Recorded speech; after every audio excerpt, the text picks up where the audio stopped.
You feared for your life. My life was in danger. You feared for your life. My life was in danger. Clearly, you never went to public school.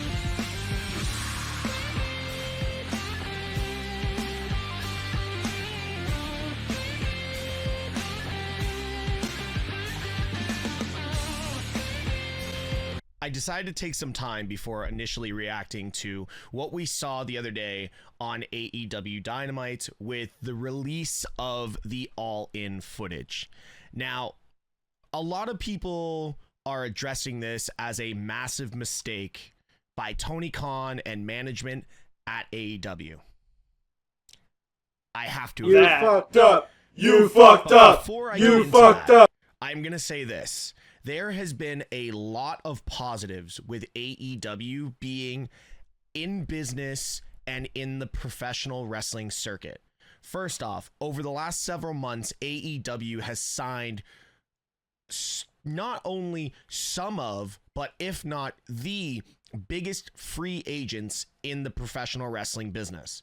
You've got the likes of Mariah May, you've got Sasha Banks, you've got Will Ospreay, and so on, and Kazuchika Okada. Yes, okay, I butcher his name every time I say it, but yes, they signed Okada.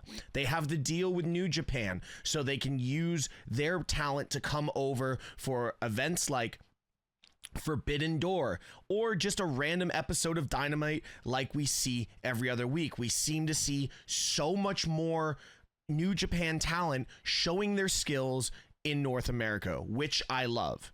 This brings so many more eyes to the professional wrestling product in North America and the rest of the world, because we get to see some of the biggest and best dream matches that we can get outside of WWE. Professional wrestling has never been bigger. We have WWE, TNA, we have GCW, we have AEW, we have New Japan, we have Stardom. We've got more indie shows working in smaller territories than ever before because professional wrestling is so hot right now. But let's get to the topic at hand. He really feared for his life? My life was in danger. Come on, Tony. Let's be real. Showing the footage did nothing for the storyline. This is where I want to touch on this, because they said they released the footage to help build the storyline to Dynasty between FTR and the Young Bucks. All this did was make Tony Khan look petty, proved CM Punk right, and brought the professional wrestling world up in arms because it was a poor decision by poor bookers. Now, I wonder how they could have done this different. Now, they did tease it all week that they were going to show the footage from All In. And I was excited because I originally thought they are going to work the audience so badly that they're going to do this whole promo and be like, yep, we're going to show it. We're going to show it. We're going to show it. And then Matthew and Nick go full blown heel and say, you know what? Now you guys can wait another week, and draw it out and draw it out and draw it out and really start pissing off the crowd because they're eager to see backstage footage that you don't normally get to see of an event that was so blown out of proportion. It would have made for great television and brought those viewers back every week to Collision, to Dynamite, to make sure that AEW got the views that were required for this to make a drawn out and very good build to a good tag match. Now, don't get me wrong. FTR and the Young Bucks are two of the greatest tag teams in the world currently and potentially of all time. But this feud did not need this to happen last night or at all. The only positive that came out of showing this footage is FTR cutting a fire promo. If the Young Bucks don't want to be part of that AEW, grab your ball, go home. Now you could see on the faces of both the guy of Dax and Cash, there was pure frustration in their minds during this promo, which it could have been a work, it could have been a shoot. You have no idea. I have no idea. We will never know. But at the end of the day, the only positive that came from showing this footage, if you're on the AEW side of things, is that FTR cut a fire promo. And that's all that needed to be done. Tony Khan looks like an idiot right now. He's sitting there. He's got pie in his face. I listened to what the Busted Open podcast said, and Bully Ray put it perfectly. They better have prayed that they got 800,000 viewers last night or more. Because if they didn't, it did nothing for AEW. And Tony Khan's going to look like a fool. I want to move away from how bad of a decision that was to now looking at how do we fix AEW before Tony Khan turns this into hashtag WCW Dynamite. You even saw the look on Tony Schiavone's face after that was shown. He looked like he was defeated at the desk. I've seen that before. His name was Eric Bischoff. How do we make AEW a product that doesn't make decisions like this? First off, Tony Khan has to outsource. Bully Ray's always thrown his hat in the ring saying he's willing to help. He's an independent contractor. And I love that he said that. Guess who else is still free? Guess who else is a free agent? Scott. Guess who else is still currently a free agent? Scott D'Amore. TNA. One of the best things TNA ever had. And they released him a couple of months ago. And now he's able to work anywhere and help build a company again. I would love to see it. Tony Khan needs help. Hell, if Tony Khan decided to knock on the door of Eric Bischoff and give him some real good creative control, at least Eric Bischoff has learned from his mistakes and can help build this company and build it right. I need to ask, did Tony Khan just set the wheels in motion for the fall of AEW? Because at this rate, and the way the wrestling world is reacting, not just us internet content creators that everyone thinks that we're just stands and marks and we know everything about the business, because we don't. You know what we know? We have passion for pro wrestling. We read, we understand, and we try and get the facts as much as we can. But the people that have the backstage access, the people that have access to what the rumblings are in all companies. I don't normally use his name, but the Dave Meltzers of the world, the Ryan Sattins, the Sean Ross Sapps, all these people that have the access to the truth are all talking about how backstage at AEW, people aren't happy. They didn't need to release that footage. If anything, you were just giving more fuel to the fire for a successful weekend that WWE just had with over 200,000 seats filled over a weekend for WrestleMania 40. You just had a crowd in Virginia chanting for the other company's top guy. That's never a good thing, man.